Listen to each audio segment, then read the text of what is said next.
Good morning, good morning, good morning. Good morning on this chilly day. I don't know how chilly it is for us, but it is chilly for those north of us, that's for certain. Many people have gotten snow, so we need to be praying for them. Need to be praying for the people in California, as many things are devastated there and will never return to be the same. Walking Tatiana's dog before the rain starts. Yeah, I heard it was supposed to rain, so it's going to be an interesting day. Going to be interesting for those north of us who are still getting snow and ice, and many of which may not have heat. So we need to be in prayer for them. Make sure that we pray for the people in California, many of which do not have a home, and so definitely want to pray for those who do not have Jesus. So let's pray this morning, and then we're in Numbers chapter 14. Jesus, thank you for this day. Thank you for the blessing of life. Thank you for loving us. Thank you for waking us again. We pray right now, Father, as we read your word, that it finds a home in our heart, that we know it'll accomplish what you sent it forth to do. Father, I pray that this hour would be a blessing. We love you in Jesus' name. Amen.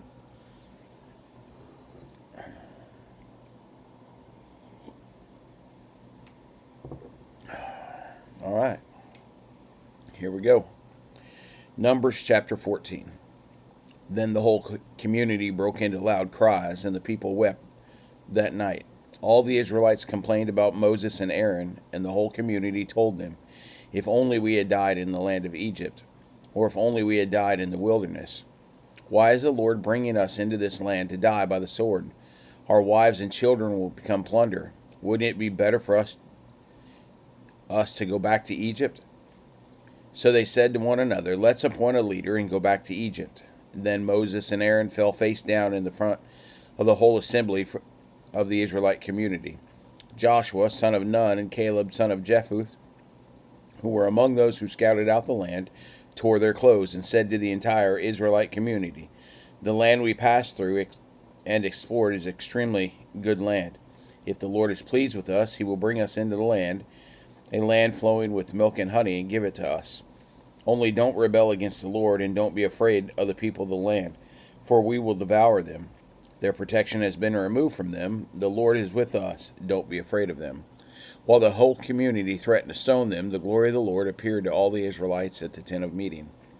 The Lord said to Moses, "How long will these people despise me? How long will they not trust in me despite all the signs I performed among them? I will strike them with the plague and destroy them. Then I will make you into a greater and mightier nation than they are." But Moses replied to the Lord, "The Egyptians will hear about it, for by your strength you brought up this people from them.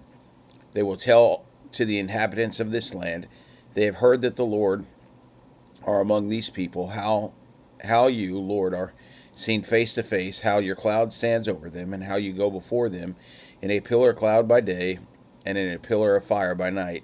If you kill these people with a single blow, the nations will have heard of your fame, will declare, since the Lord wasn't able to bring this people into the land he swore to give them, he slaughtered them in the wilderness.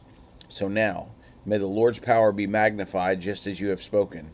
The Lord is slow to anger and abounding in faithful love, forgiving iniquity and rebellion.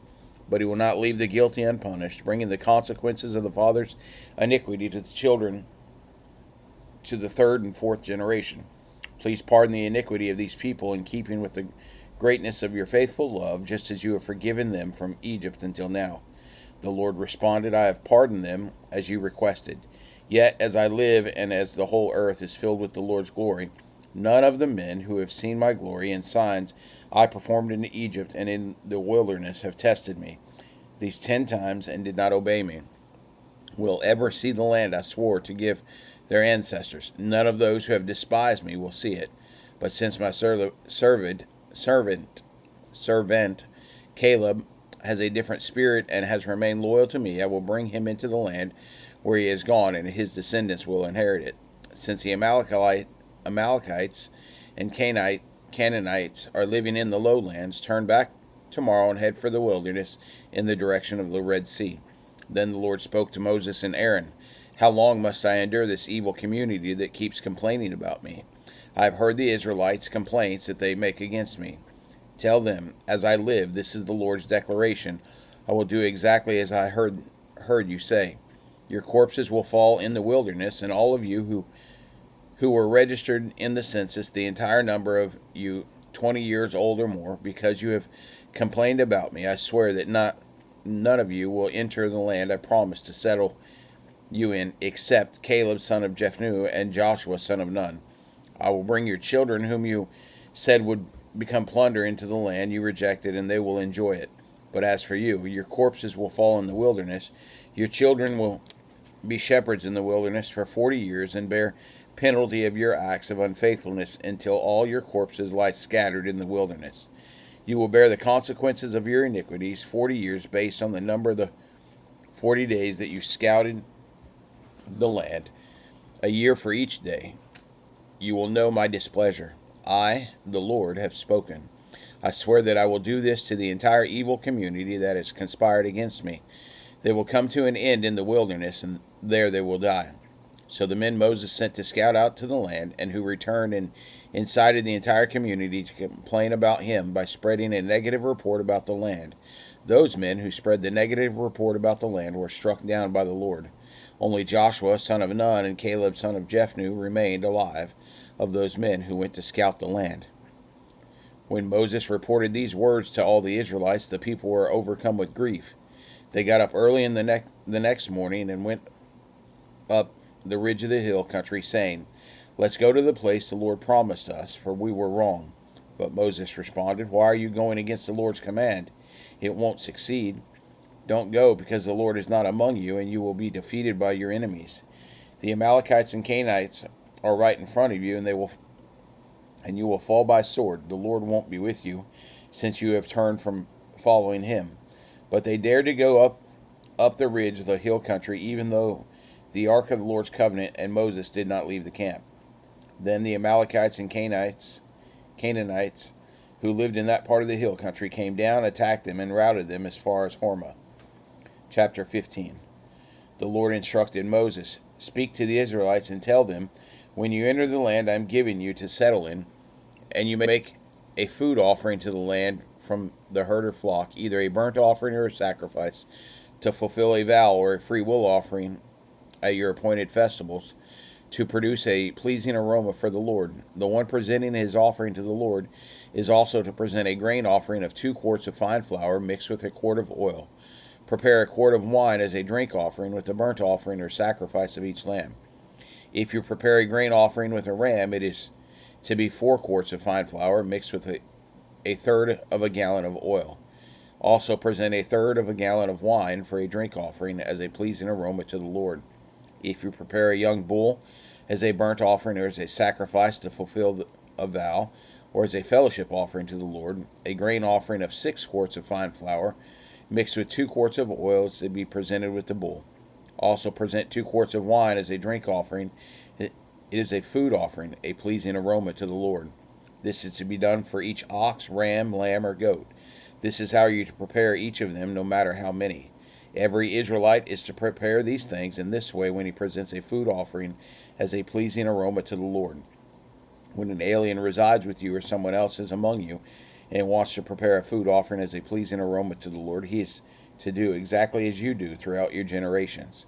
The assembly is to have the same statute for both you and the resident alien as a permanent statute through your generations. You and the alien will be alike before the Lord. The same law and the same ordinance will apply to you and the alien who resides with you. The Lord instructed Moses, Speak to the Israelites and tell them, After you enter the land where I am bringing you, you are to offer a contribution to the Lord when you eat from the food of the land. You are to offer a loaf from your first batch of dough as a contribution offer, it just like the contribution from the threshing floor. Throughout your generations, you are to give the Lord a contribution from the first batch of your dough. when you sin unintentionally and do not obey all these commands that the Lord spoke to Moses, all the all that the Lord has commanded you through Moses from the day the Lord has issued the commands and onward throughout your generations. And if it was done unintentionally without the community's awareness, the entire community is to prepare one young bull for a burnt offering as a pleasing aroma to the Lord, with its grain offering and drink offering according to regulation, and one male goat as a sin offering. The priest will make atonement for the entire Israelite community so that they may be forgiven, for the sin was unintentional. They are to bring their offering, a food offering to the Lord, and their sin offering before the Lord for their unintentional sin.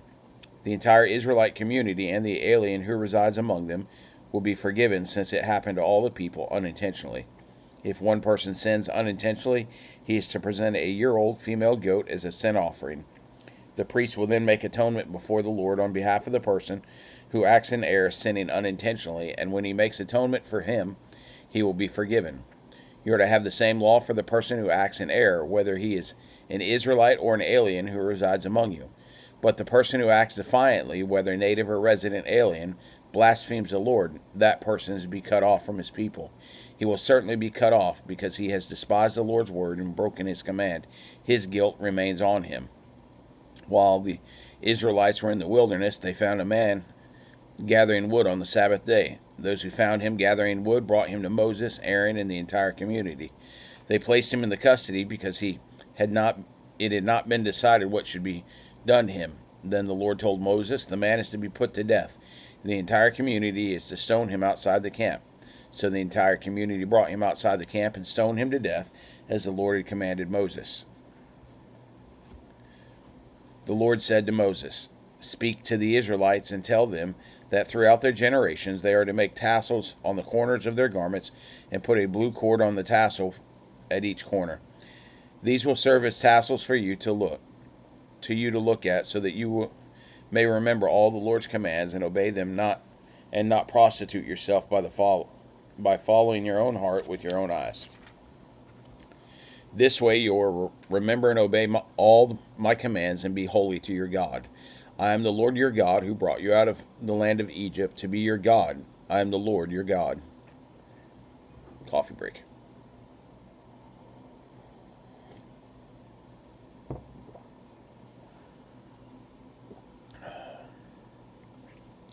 Chapter 16. Now Korah, son of Ishar, son of Kohath, son of Levi, with Dathan and Abram, sons of Elab, and On, son of Peleth, sons of Reuben, took 250 prominent Israelite men who were leaders of the community and representatives in the assembly, and they rebelled against Moses. They came together against Moses and Aaron and told them, you've gone too far. Everyone in the entire community is holy, and the Lord is among them. Why then do you exalt yourselves above the Lord's assembly? When Moses heard this, he fell face down. Then he said to Korah and all his followers, tomorrow morning the Lord will reveal who belongs to him, who is set apart, and the one who he will let come near him. He will let the one he chooses come near him. Korah, you and all your followers are to do this.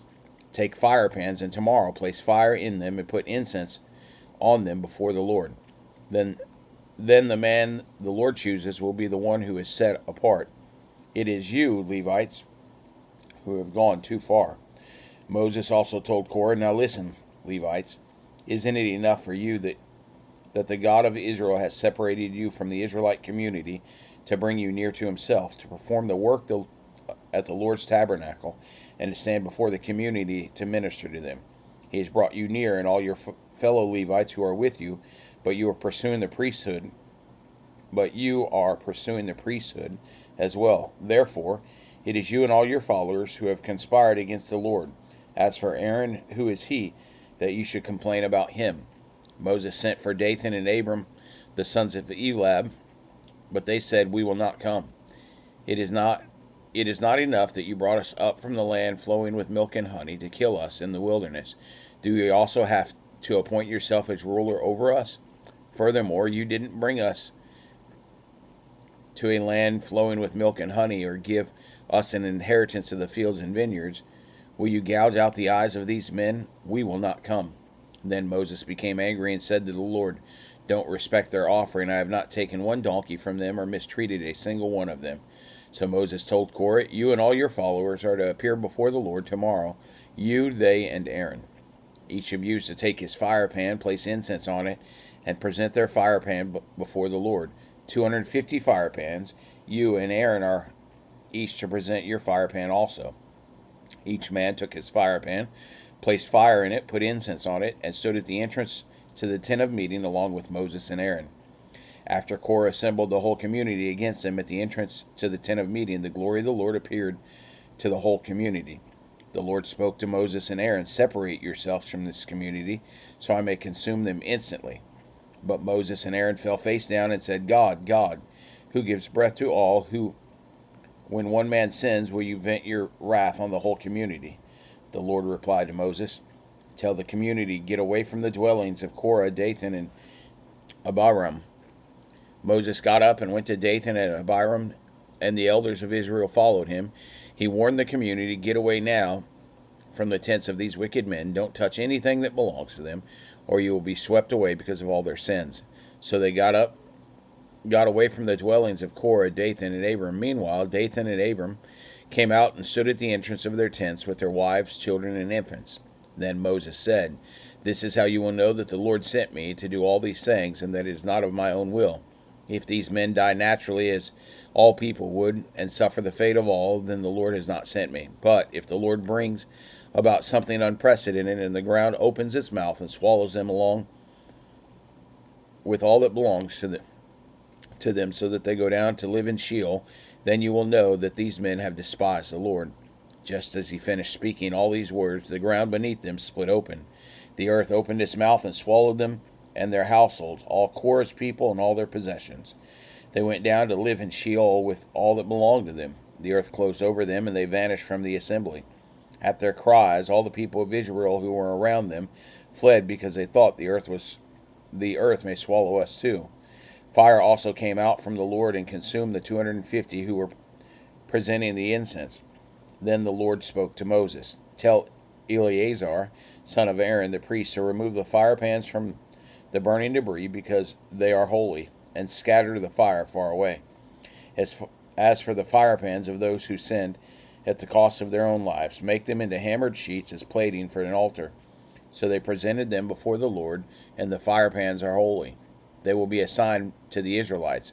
So the priest Eleazar took the bronze fire pans that those who burned had presented, and they were hammered into a plating for the altar, just as the Lord commanded him through Moses. It was a reminder for the Israelites that no unauthorized person outside the lineage of Aaron should approach to offer incense before the Lord and become like Korah and his followers. The next day, the Israelite community complained about Moses and Aaron, saying, "You have killed the Lord's people." When the community assembled against them, Moses and Aaron turned toward the tent of meeting, and suddenly a cloud covered it, and the Lord's glory appeared. Moses and Aaron went to the front of the tent of meeting, and the Lord said to Moses, "Get away from this community, so that I may consume them instantly." But they fell face down. Then Moses told Aaron, "Take your fire pan, place fire from the altar in it, and add incense. Go quickly to the community and make atonement for them, because wrath has come from the Lord. The plague has begun." So Aaron took his fire pan as Moses had ordered, ran it into the middle of the assembly, and saw that the plague had begun among the people. After he added incense, he made atonement for the people. He stood between the dead and the living, and the plague was halted. But those who died from the plague numbered 14,700, in addition to those who died because of the Korah incident. Aaron then returned to Moses at the entrance of the tent of meeting, since the plague had been halted. Chapter 17.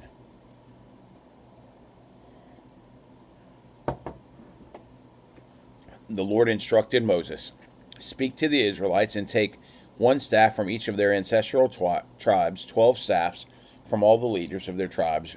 Write each man's name on his staff. Write Aaron's name on the Levi's staff, because there is to be one staff for the head of each tribe. Then place him in front of the tent of meeting, in front of the testimony, where I meet with you. The staff of the man I choose will sprout, and I will rid myself of the Israelite complaints that they have been making about you." So Moses spoke to the Israelites, and each of their leaders gave him a staff, one for each of the leaders of their tribes, 12 staffs in all. Aaron's staff was among them. Moses placed the staffs before the Lord in the tent of the testimony. The next day Moses entered the tent of the testimony and saw Aaron's staff representing the house of Levi had sprouted, formed buds, blossoms, and produced almonds. Moses then brought out all the staff from the Lord's presence to all the Israelites. They saw them, and each man took his own staff. The Lord told Moses, "Put Aaron's staff back in front of the testimony to keep as a sign for the rebels, so that you may put an end to their complaints before me, or else they will die." So Moses did as the Lord commanded him. Then the Israelites declared to Moses, "Look, we're perishing, we're lost, we're all lost. Anyone who comes near the Lord's tabernacle will die. We will all perish." Chapter 18. The Lord said to Aaron, "You, your sons, and your ancestral family will be responsible for the iniquity against the sanctuary. You and your sons will be responsible for iniquity involving your priesthood. But also bring your relatives with you from the tribe of Levi, your ancestral tribe, so that they may join you and assist you and your sons in front of the tent of the testimony. They are to perform duties for you for the whole tent. They must not come near the sanctuary equipment or the altar, otherwise both they and you will die. They are to join you and guard the tent of meeting, doing all the work at the tent, but no unauthorized person may come near you. You are to guard the sanctuary and the altar, so that the wrath may not fall on the Israelites again. Look, I have selected your fellow Levites from the Israelites as a gift for you, assigned by the Lord to work at the tent of meeting. But you and your sons will carry out your priestly responsibilities for everything concerning the altar and for what is inside the altar, and you will do that work. I am giving you the work of the priesthood as a gift, but an unauthorized person who comes near the sanctuary will be put to death." Then the Lord spoke to Aaron, "Look, I have put you in charge of the contributions brought to me. As for all the holy offerings of the Israelites, I have given them to you and your sons as a portion and a permanent statute. A portion of the holiest offerings kept from the fire will be yours. Every one of their offerings that they give me, whether the grain, sin, or guilt offering, will be most holy for you and your sons. You are to eat it as a most holy offering. Every male may eat it. It is to be holy to you. The contribution of their gifts also belongs to you. I've given all the Israelites presentation offerings to you and to your sons and daughters as a permanent statute. Every ceremonial clean person in your house may eat it.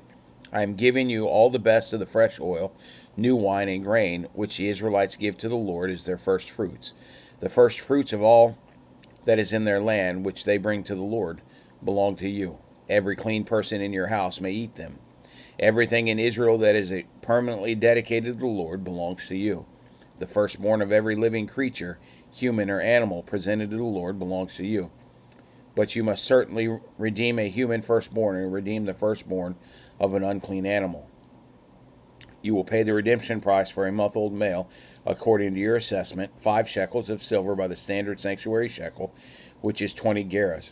However, you must not redeem the firstborn of an ox, a sheep, or a goat. They are holy. You are to splatter their blood on the altar and burn their fat as a food offering for a pleasing aroma to the Lord. But their meat belongs to you. It belongs to you like the breast of the presentation offering and the right thigh. I give to you and to your sons and daughters all the holy contributions that the Israelites present to the Lord as a permanent statute. It is a permanent covenant of salt before the Lord for you as well as your offspring. The Lord told Aaron, "You will not have an inheritance in the land. There will be no portion among them for you. I am your portion and your inheritance among the Israelites. Look, I have given the Israelites every tenth in Israel as an inheritance in return for the work they do, the work of the tent of meeting. The Israelites must never again come near the tent of meeting, or they will incur guilt and die. The Levites will do the work of the tent of meeting, and they will bear the consequences of their iniquity. The Levites will not receive an inheritance among the Israelites. This is a permanent statute throughout your generations. For I have given them the tenth that the Israelites present to the Lord as a contribution for their inheritance. That is why I told them that they would not receive an inheritance among the Israelites." The Lord instructed Moses, "Speak to the Levites and tell them, when you receive from the Israelites the tenth that I have given you as your inheritance, you are to present part of it as an offering to the Lord, a tenth of the tenth. Your offering will be credited to you as if it were a grain offering from the threshing floor or the full harvest from the winepress. You to present an offering to the Lord from every tenth you receive from the Israelites. Give some of it to the priest Aaron as an offering to the Lord. You must present the entire offering due to the Lord from all your gifts. The best part of the tenth is to be consecrated. Tell them further, once you have presented the best part of the tenth and it is credited to you, the Levites, as the produce of the threshing floor or the winepress, then you and your household may eat it anywhere. It is your wage in return for your work at the tent of meeting. You will not incur guilt because of it, once you have presented the best part of it, but you must not defile the Israelites' holy offerings so that you will not die. Chapter 19. The Lord spoke to Moses and Aaron. This is the legal statute that the Lord has commanded. Instruct the Israelites to bring you an unblemished red cow that has no defect and has never been yoked. Give it to the priest Eleazar, and he will have it brought outside the camp and slaughtered in his presence. The priest Eleazar is to take some of its blood with his finger and sprinkle it 7 times toward the front of the tent of meeting. The cow is to be burned in his sight. Its hide, flesh, and blood are to be burned along with its waist. The priest is to take cedar wood, hyssop, and crimson yarn and throw them onto the fire where the cow is burning. Then the priest must wash his clothes and bathe his body in water. After that he may enter the camp, but he will remain ceremonially unclean until evening. The one who burned the cow must also wash his clothes and bathe his body in water, and will remain unclean until evening. A man who is clean is to gather up the cow's ashes and deposit them outside the camp in a ceremonial clean place.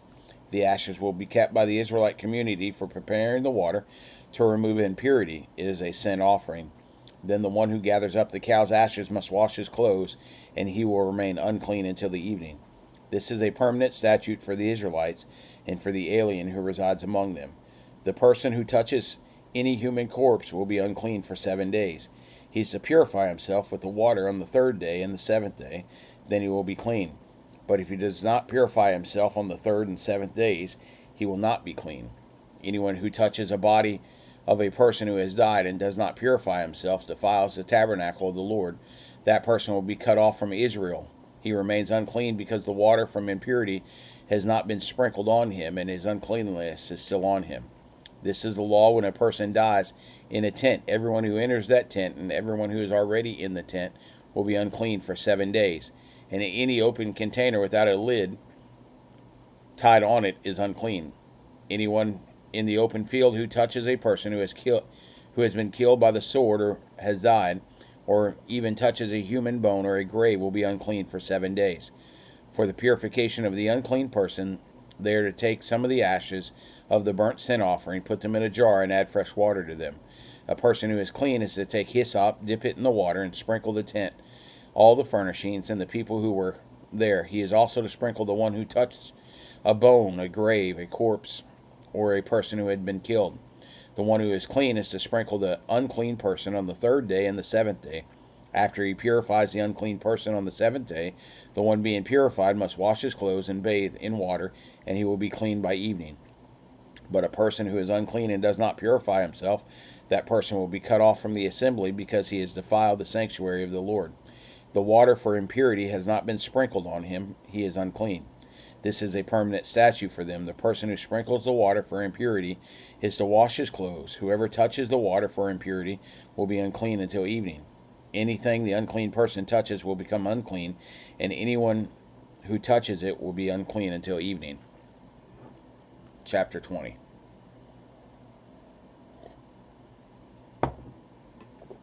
The entire Israelite community entered the wilderness of Zin in the 1st month, and they settled in Kadesh. Miriam died and was buried there.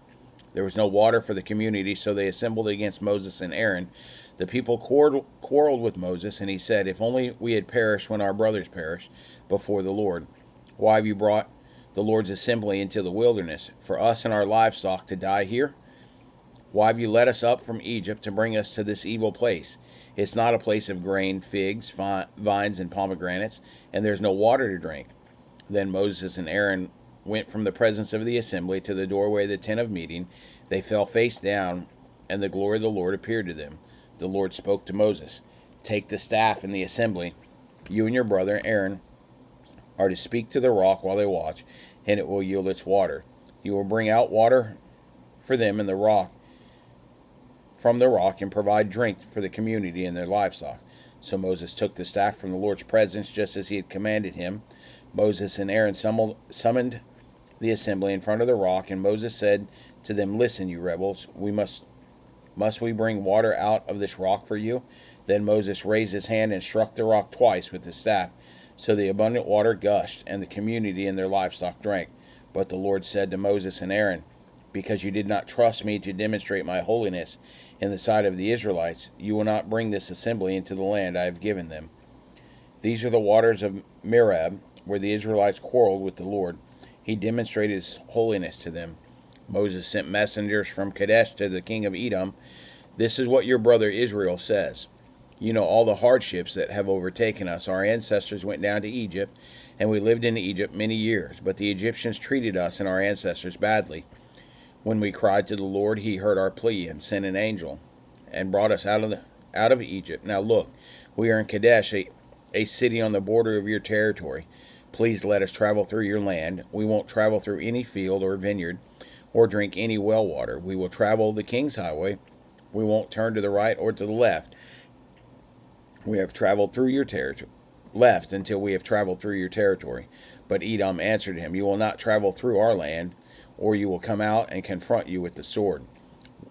"We will go on the main road," the Israelites replied to him, "and if we or our herds drink your water, we will pay its price. There will be no problem, only let us travel through on foot." Yet Edom insisted, "You may not travel through," and they came to confront them with a large force of heavily armed people. Edom refused to allow Israel to travel through their territory, and Israel turned away from them. After they set out from Kadesh, the entire Israelite community came to Mount Hor.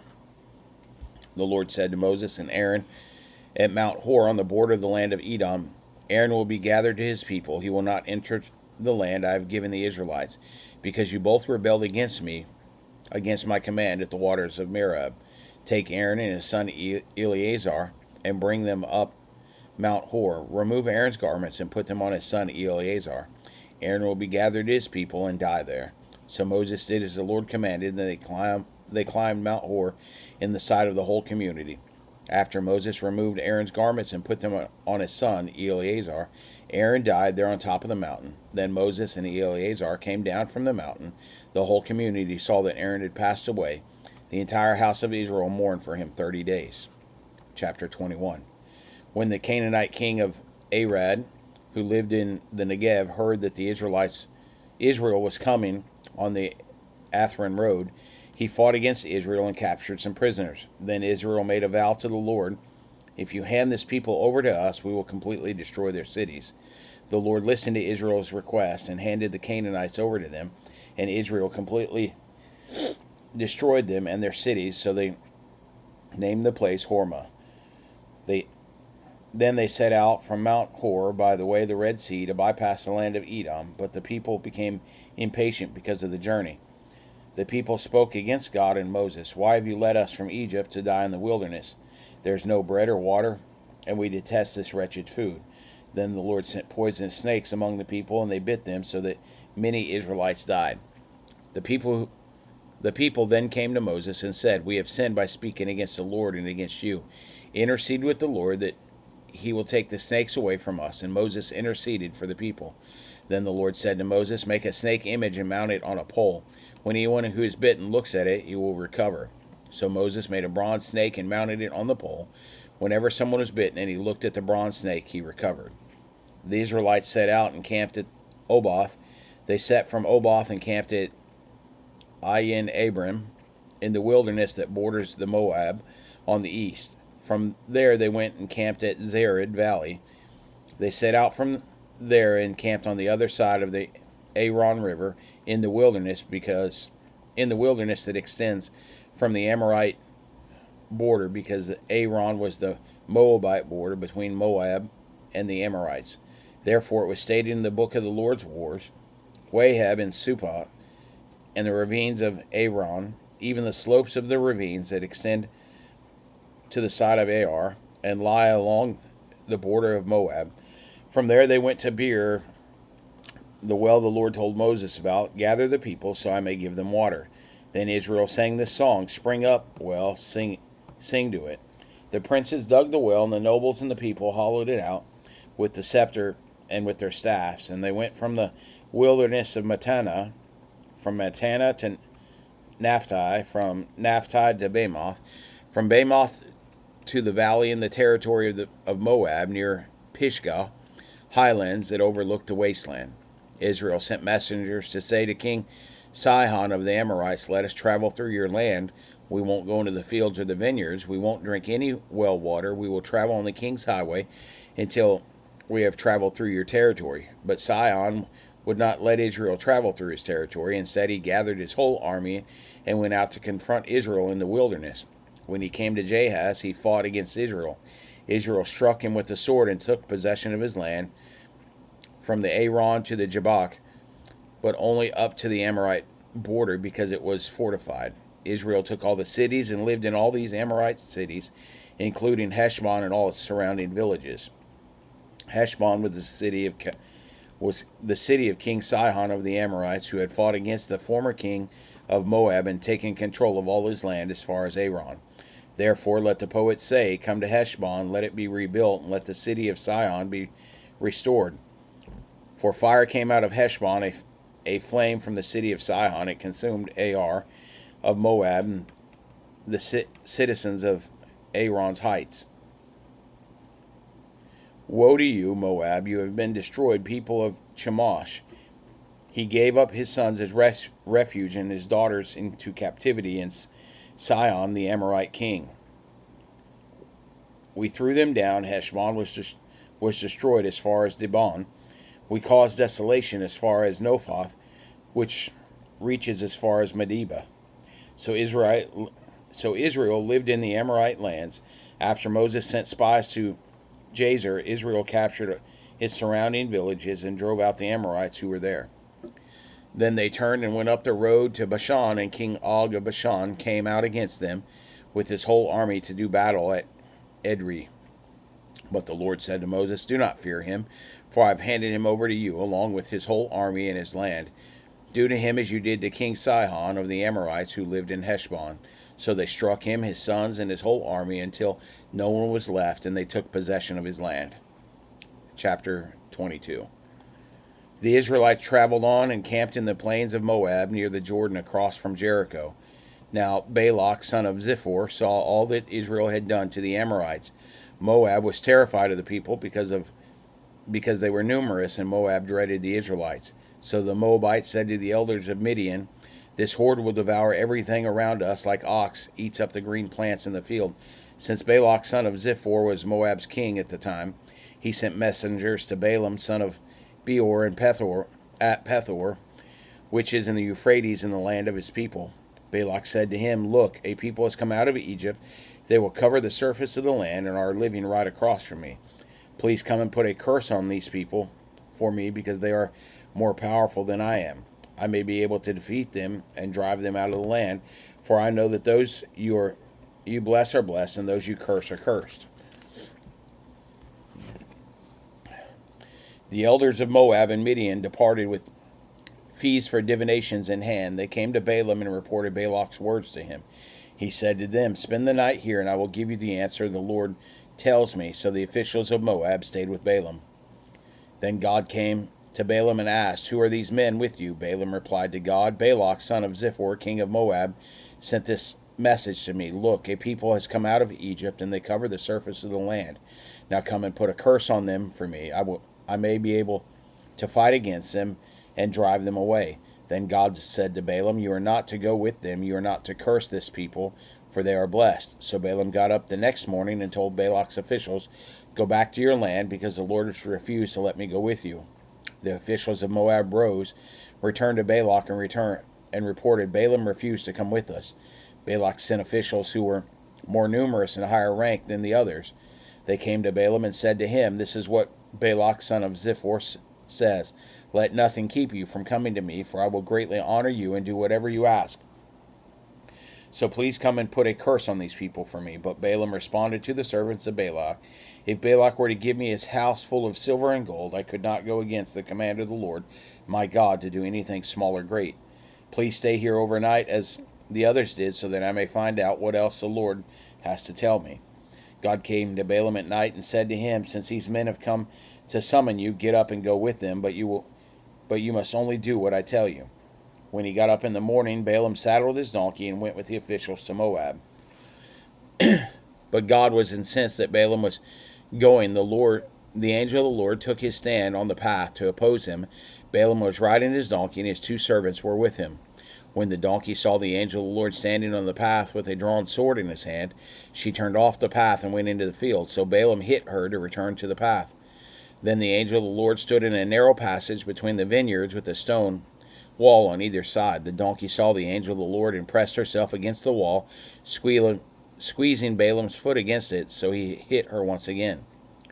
The angel of the Lord went ahead and stood in a narrow place where there was no room to turn right or left. When the donkey saw the angel of the Lord, she crouched down under Balaam, so he became furious and beat the donkey with a stick. Then the Lord opened the donkey's mouth, and she asked Balaam, What have I done to you that you have beaten me these 3 times? Balaam answered the donkey, You made me look like a fool. If I had a sword in my hand, I'd kill you. But the donkey said, I am not the donkey you've ridden all your life until today. Have I treated you this way before? No, he replied. Then the Lord opened Balaam's eyes, and he saw the angel of the Lord standing in the path with a drawn sword in his hand. Balaam knelt low and bowed in worship on his face. The angel of the Lord asked him, Why have you beaten your donkey these 3 times? Look, I came out to oppose you because I consider what you are doing to be evil. The donkey saw me and turned away from me 3 times. If she had not turned away from me, I would have killed you by now and let her live. Balaam said to the angel of the Lord, I have sinned, for I did not know that you were standing in the path to confront me. And now, if it is evil in your sight, I will go back. Then the angel of the Lord said to Balaam, Go with the men, but you are to say only what I tell you. So Balaam went with Balak's officials. When Balak heard that Balaam was coming, he went out to meet him at the Moabite city on the Aram border at the edge of his territory. Balak asked Balaam, Did I not send you an urgent summons? Why didn't you come to me? Am I really not able to reward you? Balaam said to him, Look, I have come to you, but can I say anything I want? I must speak only the message God puts in my mouth. So Balaam went with Balak, and they came to Kerah Husoth. Balak sacrificed cattle, sheep, and goats, and sent for Balaam and the officials who were with him. In the morning, Balak took Balaam and brought him to Bathmoth Baal. From there, he saw the outskirts of the people's camp.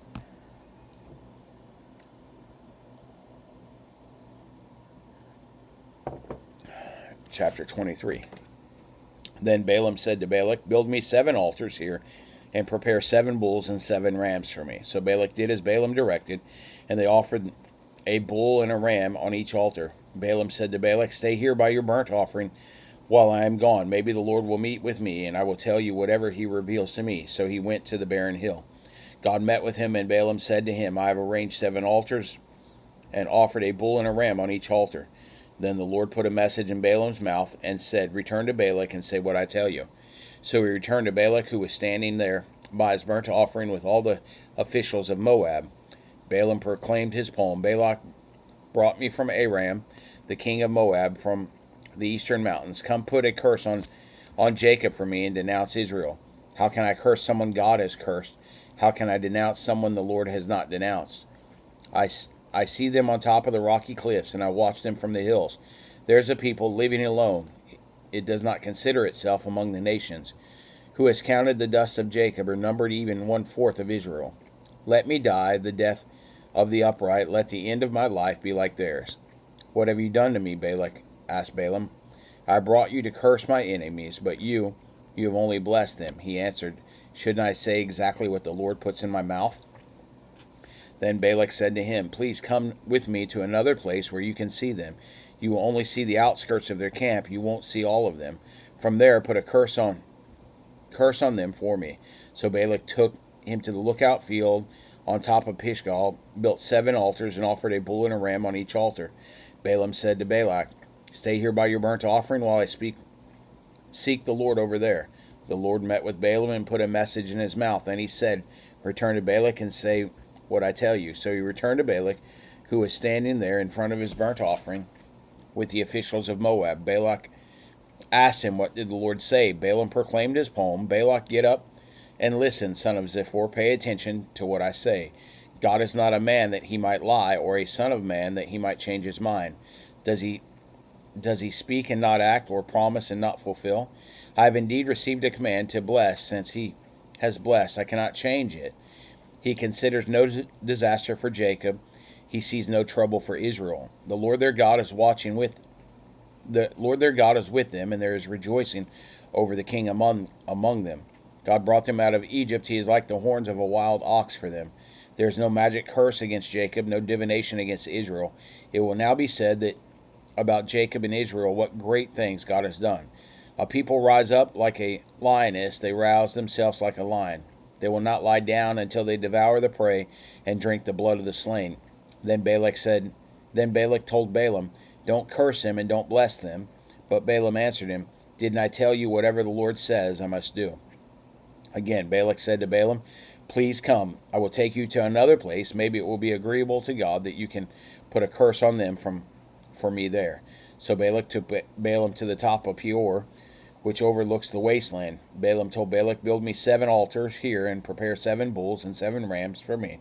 So Balak did as Balaam said and offered a bull and a ram on each altar. Chapter 24. Since Balaam saw that it pleased the Lord to bless Israel, he did not go to seek omens as on previous occasions, but turned toward the wilderness.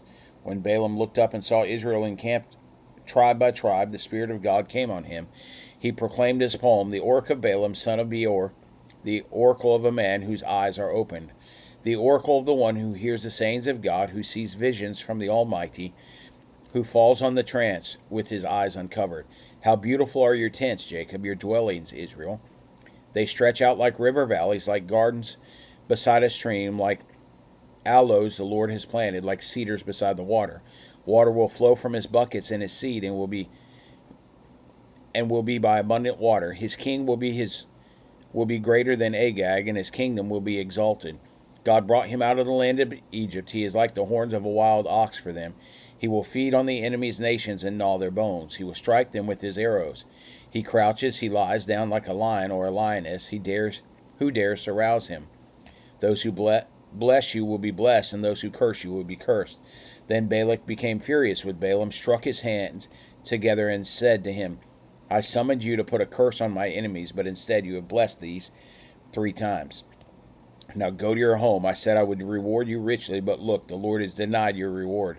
Balaam answered Balak, didn't I previously tell the messengers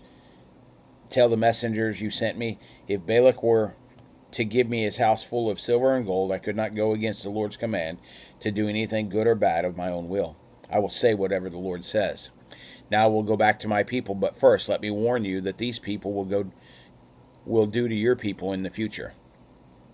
Then he proclaimed his poem, the oracle of Balaam, son of Beor, the oracle of the man whose eyes were opened, the oracle of the one who hears the sayings of God and has knowledge from the Most High, who sees a vision from the Almighty, who falls into a trance with his eyes uncovered.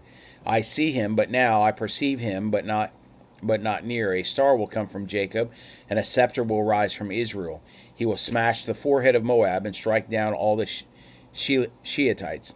Edom will become a possession. Seir will become a possession of its enemies, but Israel will be triumphant. One who comes from Jacob will rule, and he will destroy the city's survivors. Then Balaam saw Amalek and proclaimed this poem. Amalek was the first among nations, but his future is destruction. Now he saw the Kenites and proclaimed this poem. The dwelling place is enduring, your nest is set in the cliffs. Cain will destroy when Asher takes you captive. Once more he proclaimed his poem. Who can live when God does this? Who can live when God does this? Ships will come from the coast to Kitmith. They will carry out raids against Asher and Eber, but they too will come to destruction. Balaam then rose and went back to his homeland, and Balak also went his way. Chapter 25. While Israel was staying in the Achaia Grove and people began to prostitute themselves with the women of Moab, the women invited them to sacrifice for their gods, and the people ate and bowed in worship to their gods. So Israel aligned himself with Baal of Peor, and the Lord's anger burned against Israel. The Lord said to Moses, "Take all the leaders of the people and execute them in broad daylight before the Lord, so that his burning anger may turn away from Israel." So Moses told Israel's judges, "Kill each of the men who aligned themselves with Baal of Peor." An Israelite man came, bringing a Midianite woman to his relatives in the sight of Moses and the whole Israelite community while they were weeping at the entrance of the tent of meeting. When Phinehas, son of Eleazar, son of Aaron the priest, saw this, he got up from the assembly, took a spear in his hand, followed the Israelite man into the tent, and drove it through both the Israelite man and the woman through her belly. Then the plague on the Israelites was stopped. But those who died in the plague numbered 24,000. The Lord spoke to Moses, "Phinehas, son of Eleazar, son of Aaron the priest, has turned away my wrath from the Israelites because he was zealous among them with my zeal, so that I did not destroy the Israelites in my zeal. Therefore declare, I grant him my covenant of peace. It will be a covenant of perpetual priesthood for him and his future descendants, because he was zealous for his God and made atonement for the Israelites." The name of the slain Israelite man who was struck dead with the Midianite woman was Zimri, son of Salu, leader of the Simeonite family.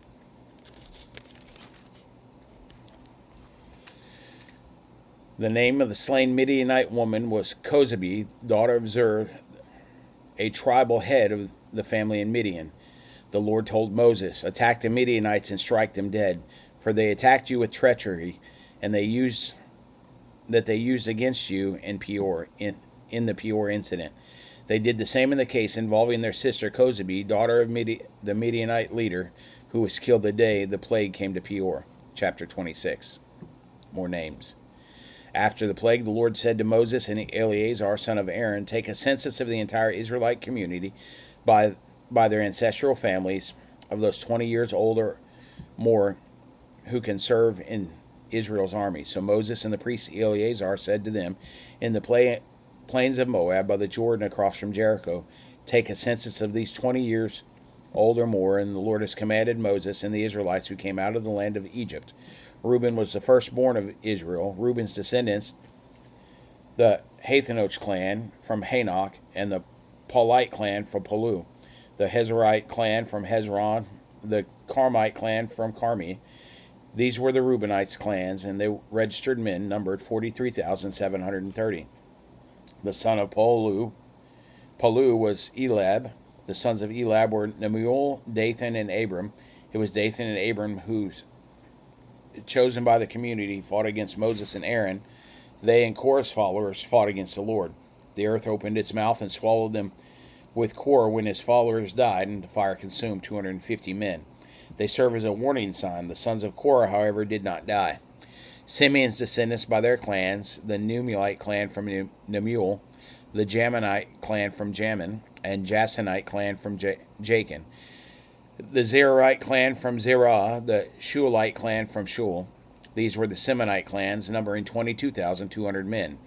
Gad descendants by their clans, the Zephonite clan by Zephon, the Haggite clan by Haggai, and the Shuanite clan from Shuni, the Ozanite clan from Ozani, the Erite clan from Eri, and the Adorite clan from Arod, and the Arelite clan from Areli. These were the Gadonite clans, numbered by their registered men, 40,500. Judah's sons included and Onan, but they died in the land of Canaan. Judah's descendants by their clans, the Shealite clan from Shelah, the Pezerite clan from Perez, and the Serarite clan from Serah.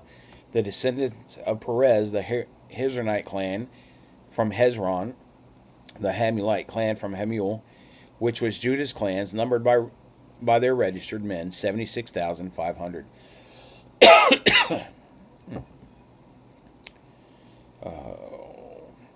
Issachar's descendants by his clans, the Tolalite clan from Tola, the Punanite clan from Puvah, the Jebusite clan from Jeshub, the Shirmanite clan from Shimron. These are Issachar's numbers by their registered men 64,300. Zebulon's descendants by their clans, the Serarite clan from Serad, the Elonite clan from Elon, and the Jaelite clan from Jaleel. These are the Zebulonite clans numbered by their registered men 60,500. Joseph's descendants by their clans from Manasseh and Ephraim. Manasseh's descendants, the Machirite clan from Machir. Machir fathered Gilead, and Gilead, the Gileadite clan from Gilead. These were Gilead's descendants, the Israelite clan from Izr, the Helite clan from Helek, the Ezraite clan from Asriel, and the Shemanite clan from Shechem, the Shemidite clan from Shemida, and the Hephrite clan from Hepher. Zelod, son of Hepher, had no sons, only daughters. The names of Zephalad's daughters were Malad, Noah, Hogloth, Milcah, and Tezrah. These were Manasseh's clans, numbered by their registered men 52,700.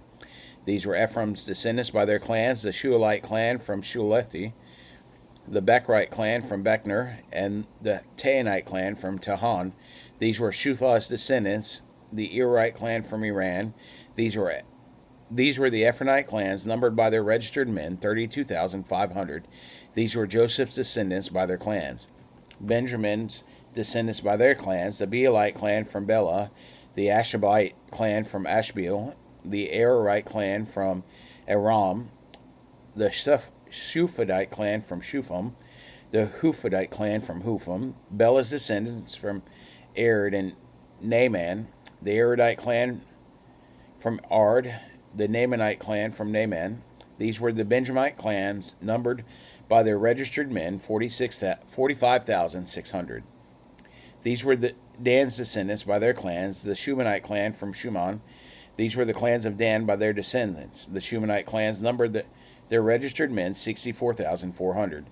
Asher's descendants by their clans, the Immonite clan from Enam, the Ishavite clan from Ishvi, the Beerite clan from Berai. From Berai's descendants, the Hebrite clan from Heber, and the Malachite clan from Malachi.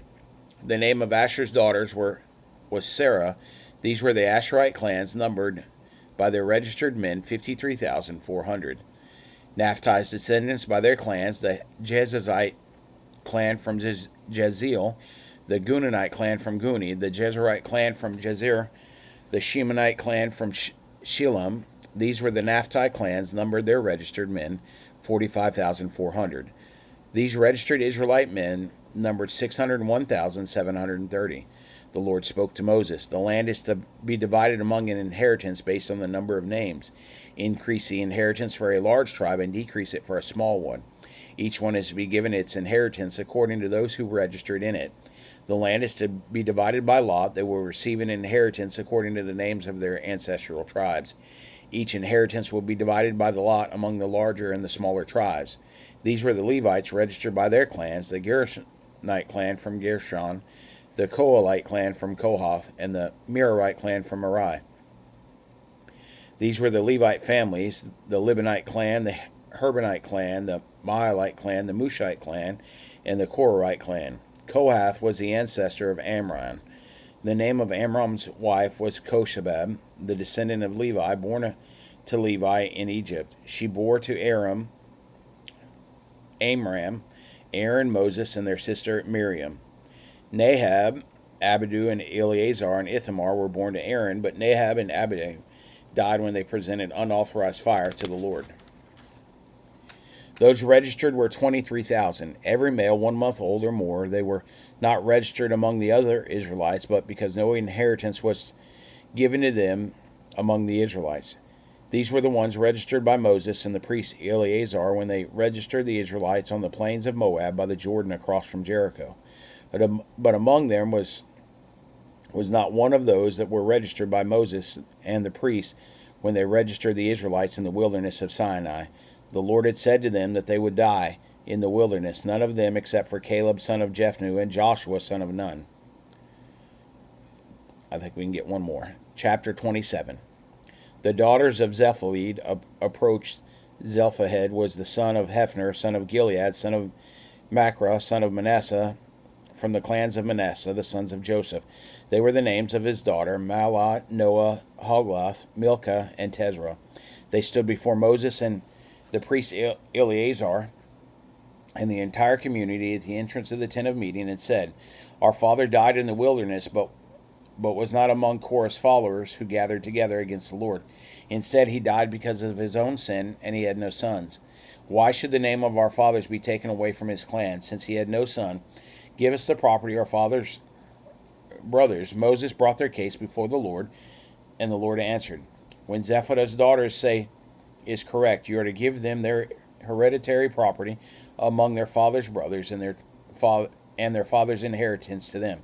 Tell the Israelites, when a man dies without having a son, transfer his inheritance to his daughter. If he has no daughter, give his inheritance to his brothers. If he has no brothers, give his inheritance to his father's brothers. If his father has no brothers, give his inheritance to the nearest relative of his clan, and he will take possession of this. This is to be a statutory ordinance for the Israelites, as the Lord commanded Moses. Then the Lord said to Moses, Go up to this mountain of the Abram range and see the land that I have given the Israelites. After you've seen it, you will also be gathered to your people as Aaron your brother was. When the community quarreled in the wilderness of Zin, both of you rebelled against my command and to demonstrate my holiness in their sight at the waters. Those were the waters of Meribash Kadesh in the wilderness of Zin. So Moses appealed to the Lord.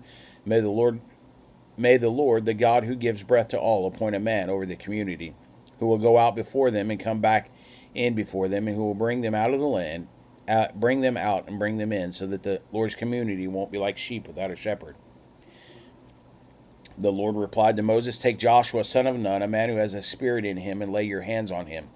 Have him stand before the priest Eleazar and the whole community, and commission him in their sight. Confer some of your authority on him, so the entire Israelite community will obey him. He will stand before the priest Eleazar, who will consult with the Lord with him in the decision of Urim, and he and all the Israelites with him, even the entire community, will go and come back in at his command. Moses did just as the Lord commanded him. He took Joshua, had him stand before the priest Eleazar and the entire community, laid his hand on him, and commissioned him as the Lord has spoken through Moses. Chapter 28. The Lord spoke to Moses, Command the Israelites and say to them, Be sure to present to me at its appointed time an offering, and my food is my food offering, a pleasing aroma to me, and say to them, This is the food offering you are to present to the Lord. Each day present 2 unblemished year-old male lambs as a regular burnt offering. Offer 1 lamb in the morning and the other at twilight, along with 2 quarts of fine flour for a grain offering, mixed with a quart of oil from crushed olives. It is a regular burnt offering established at Mount Sinai for a pleasing aroma, a food offering to the Lord. The drink offering is to be a quart with each lamb. Pour out the offering of beer to the Lord in the sanctuary area. Offer the second lamb at twilight, along with the same kind of grain offering, and the drink offering as in the morning is a food offering, a pleasing aroma to the Lord.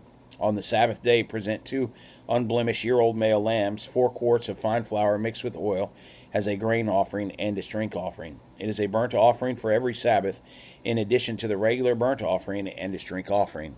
At the beginning of each month, each of your months, present a burnt offering to the Lord, 2 young bulls, 1 ram, 7 male lambs a year old, all unblemished, with 6 quarts of fine flour mixed with oil as a grain offering for each bull, 4 quarts of fine flour mixed with oil as a grain offering for the ram, and 2 quarts of fine flour mixed with oil as a grain offering for each lamb. It is a burnt offering, a pleasing aroma, a food offering to the Lord.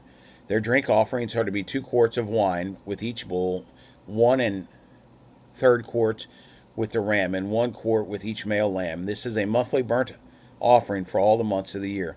1 male goat is to be offered as a sin offering to the Lord, in addition to the regular burnt offering with its drink offerings. The Passover to the Lord comes in the first month of the 14th day of the month. On the 15th day of this month there will be a festival. Unleavened bread is to be eaten for 7 days. On the first day there is to be a sacred assembly. You are not to do any daily work. Present a food offering, a burnt offering to the Lord, 2 young bulls, 1 ram, and 7 male lambs a year old. Your animals are to be unblemished. The grain offering with them is to be of fine flour mixed with oil. Offer 6 quarts with each bull and 4 quarts with the ram. Offer 2 quarts with each of the 7 lambs, and 1 male goat for a sin offering to make atonement for yourselves. Offer these with the morning burnt offering, that is part of the regular burnt offering. You are to offer the same food each day for the 7 days as a food offering, a pleasing aroma to the Lord. It's to be offered with its drink offering and regular burnt offering. On the 7th day you are to hold a sacred assembly. You are not to do any daily work. On the days of the first fruits you are to hold a sacred assembly when you present an offering of new grain to the Lord at your festival of weeks. You are not to do any daily work. Present a burnt offering as pleasing aroma to the Lord, 2 young bulls, 1 ram, and 7 male lambs, a year old, with their grain offering of fine flour mixed with oil, 6 quarts with each bull, 4 quarts with a ram, and 2 quarts with each of the 7 lambs, and 1 male goat to make atonement for yourselves. Offer them with drink offerings in addition to the regular burnt offering and its grain offering. Your animals are to be unblemished. All right. We will read tomorrow night at 6 o'clock, so make sure that you're there with us. I pray that this has been a blessing to you, that the Lord's Word would find a home in your heart, and it will accomplish what He sends it forth to do. Have a great day today. Try to stay warm and dry. Remember to pray for those less fortunate to us, those that are out in the weather, those that are north of us that are being hammered by snow and ice, and especially those in California where the fire is raging. So God bless you guys. I love you. I will see you tomorrow.